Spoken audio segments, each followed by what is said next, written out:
यहाँ अपने नाज़रीन को बताएं कि खैबर पख्तूनख्वा में बकाया जात अदा करने के लिए यूनिवर्सिटीज़ की ज़मीनें बेचने का फैसला कर लिया गया है।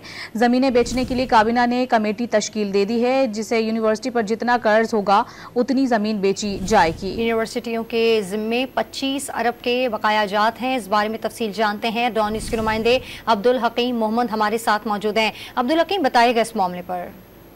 ये जी बिल्कुल, खैबर पख्तूनख्वा की जामियात जो पब्लिक सेक्टर की है उसमें जितनी भी इजाफी जमीन इनके पास है तो उसको बेचने का फैसला किया गया और ये फैसला खैबर पख्तूनख्वा काबीना ने किया है।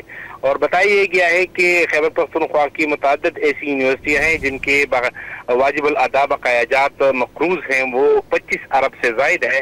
तो ये रकम अदा करने के लिए इनके साथ जो मुंसलिक जमीनें हैं और इनकी इस्तेमाल की नहीं है उनको फरोख करने का फैसला किया गया है। इस हवाले से सूबाई वजीर मीना खान अफरीदी से जब बात हुई तो उन्होंने भी इस बात की तस्दीक की और उन्होंने यही कहा कि चूंकि माली बहरान के शिकार है मुतअद्दिद यूनिवर्सिटियां, तो इस यूनिवर्सिटियों की इजाफी जमीनें फरोख करके इनको माली बहरान से निकाला जाएगा।